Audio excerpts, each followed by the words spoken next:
Buenas tardes. El Centro de Estudios de Derecho Penal Económico y la Empresa tiene esta tarde el agrado de contar con la presencia, nuevamente, de la profesora doctora Laura Zúñiga, quien es catedrático en Derecho Penal en la Universidad de Salamanca, además directora del Observatorio de la Criminalidad Organizada Transnacional de la misma Casa de Estudios. Profesora, bienvenida.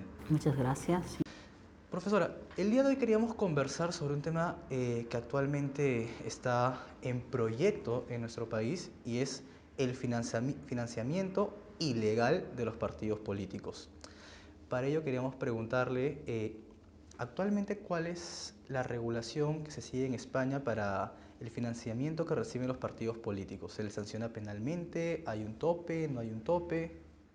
Sí, bueno, este es un tema que es clave en la discusión última de la corrupción, porque precisamente es la infracción a la que se le imputa, digamos, al partido del gobierno, que estuvo en el gobierno y que precisamente por este caso, el caso Gürtel, que fue un caso de financiación ilegal del Partido Popular, ha sido, pues digamos, una crisis de gobierno y ha cambiado el gobierno, ¿no? O sea que es un tema clave.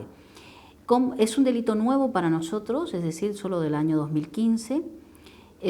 Todavía no hay jurisprudencia, todavía no se ha aplicado, digamos, pero lo que sí me parece interesante es que nosotros tenemos un sistema de financiación público, fundamentalmente, y privado muy limitado.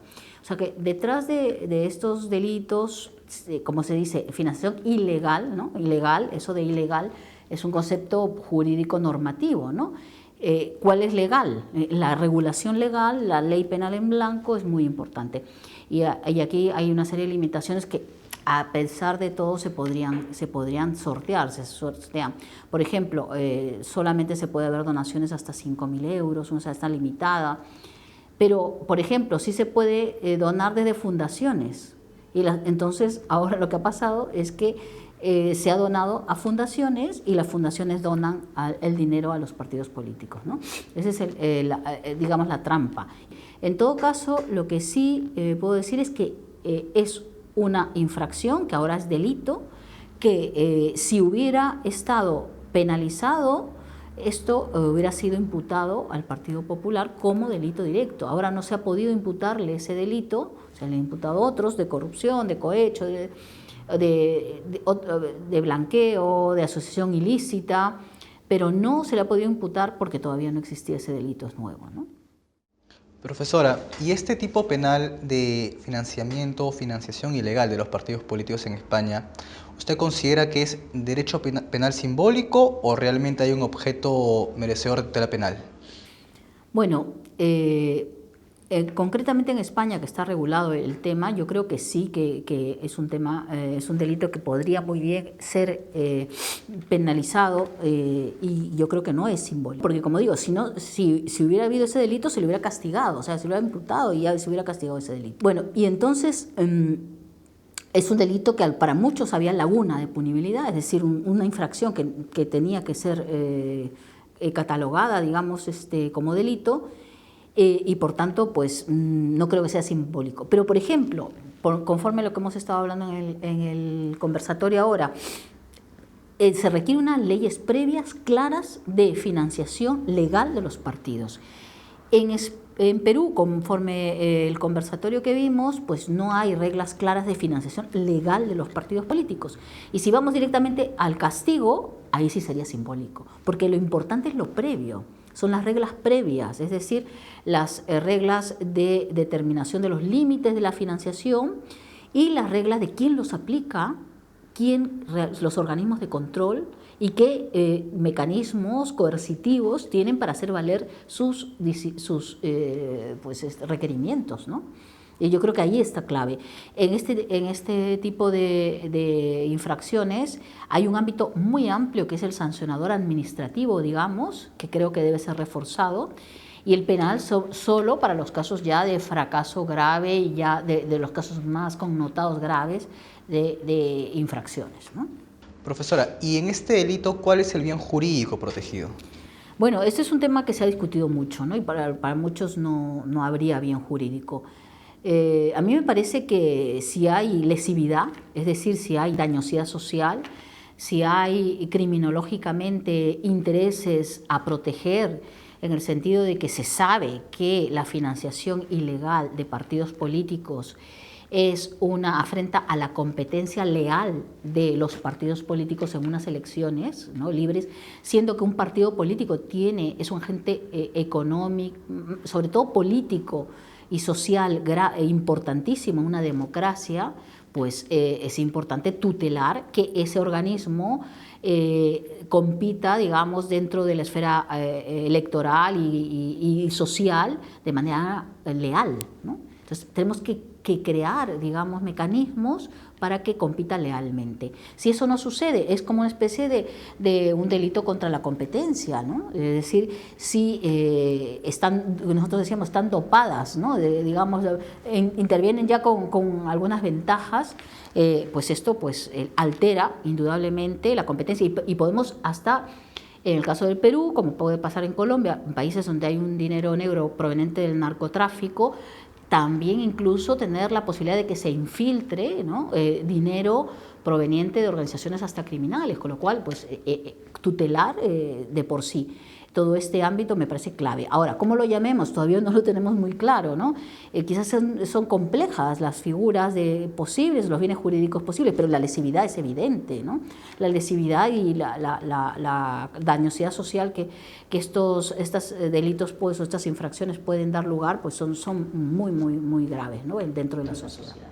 Profesora, una pregunta tratando de aterrizar a la aplicación concreta. Si bien nos ha comentado que este tipo penal, que está en vigencia desde el 2015, aún no cuenta con un desarrollo jurisprudencial, en los casos que se conocen ya en España, por ejemplo el caso Gürtel, ¿cuál fue la solución que encontró la Judicatura frente a la constatación de la infracción administrativa, un aporte superior al límite máximo permitido a un partido político, sea público el aporte o sea privado? ¿Qué solución encontró la Judicatura o qué otro tipo penal aplicó? Porque no existía este delito. Aplicó, por ejemplo, el tráfico de influencias, porque claro, lo que se ha querido es influenciar, ¿no? Influenciar.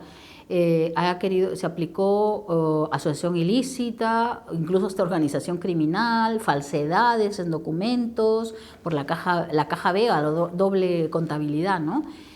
Cohecho, o sea, delito de corrupción por parte de las empresas que financiaban y que pues tendrían una finalidad porque luego se probó que esas empresas que habían financiado habían tenido ventajas en los contratos públicos, claro, ¿no? Es decir, esa financiación no es una de hermanitas de la caridad, son financiaciones para luego tener un beneficio. Y como se probó que era una red donde se financiaba con un señor que luego intervenía para los contratos públicos, se trabajó como un tema de corrupción en general, ¿no? Pero ya hay abierto proceso por blanqueo y financiación ilegal, me parece, para el Partido Popular de Valencia, la sede de Valencia, y claro, todavía está en proceso, ¿no? No hay condena. Partidos políticos y criminalidad organizada.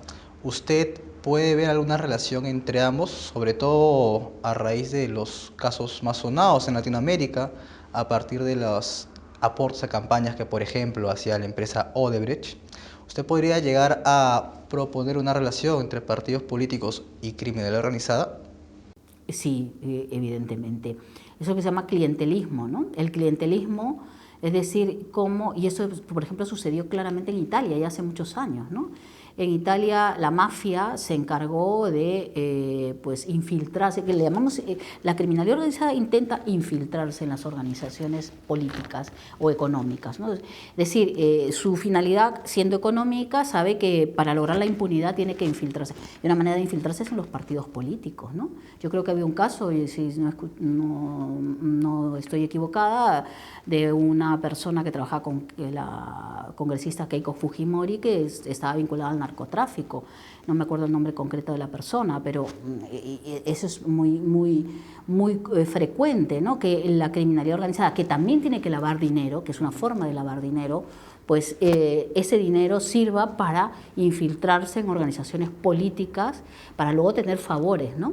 En Italia, por ejemplo, incluso tienen un delito electoral. electoral en el sentido de si algún candidato se prueba que ha tenido financiación de la mafia, pues es un delito concreto, específico, ¿no? O sea que sí, eso existe y eso hay que prevenirlo, evidentemente, ¿no? Profesora Zúñiga, como siempre, un placer contar con usted. Muchas gracias.